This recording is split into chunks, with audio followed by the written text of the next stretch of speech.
गुरुजी, ऐसा अक्सर देखा गया है कि मैक्सिमम गुरु लोग इंक्लूडिंग बुद्धा भी जो उन्होंने पथ बताया, मार्गदर्शन देते हैं, लेकिन उसको पाने के लिए उन्होंने क्या किया, ये बहुत कम ही बताते हैं। और जो ये प्रोसेस है, वो बहुत कठिनाई से गुजरे हैं।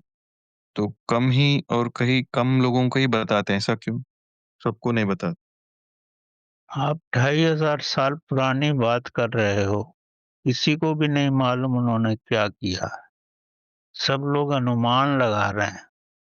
आप भी ध्यान की अवस्था में जाकर अनुमान लगाओ, तो आप भी कुछ ना कुछ नया अनुमान लगा सकोगे। ये सब कुछ 2500 साल पहले आपके पास कागज भी नहीं था। सब वार्तालाप से ही थोड़ा बहुत ज्ञान होता था।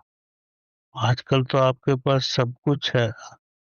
आप उस कठिनाई को सोच भी नहीं सकते, जिसके बारे में कुछ पता ही नहीं। सब अनुमानों की परिस्थिति से ही सब चल रहा है।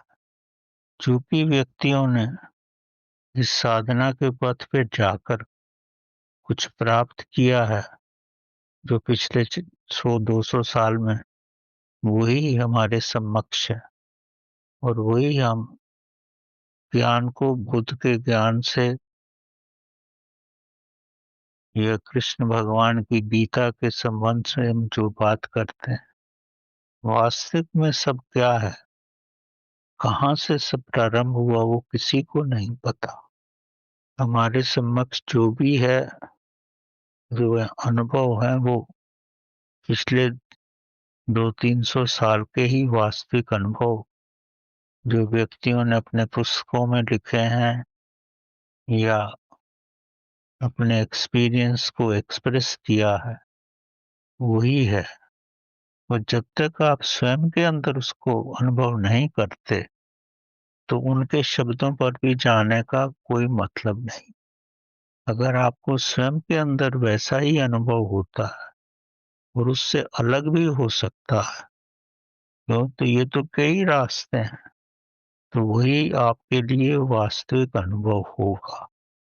आप ये समझो, एक पक्षी एक पेड़ की चोटी से दूसरे पेड़ पे जाता है, तो उसको रास्ता नहीं पता होता। वो जब भी जाता है, वो अलग अलग रास्तों से ही जाता है। तो ये कोई डिफाइंड रास्ता नहीं है। हर व्यक्ति का अपना ही रास्ता है।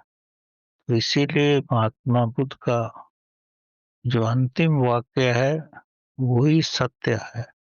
आपो दीपो भव। अपने दीपक स्वयं बनो। किसी की पद्धति पे चलने की आवश्यकता नहीं है, क्योंकि हर व्यक्ति अलग अलग है। आपके समर्पण से, आपकी भक्ति से ही परमात्मा मिलता है। अब सबकी जीवन कथाएं पढ़ के देख लो, किसी ने भी एक दूसरे का अनुसरण नहीं किया है। सब अपनी पद्धति से ही प्राप्त की है। तो ये कहना कि बुद्ध ने उस समय क्या किया था, ये किसी को नहीं पता, क्योंकि आपके अंदर भी वही आत्मा है। उसी को खोजो, अपने दीपक स्वयं बनो और प्रभु का साक्षात्कार करो।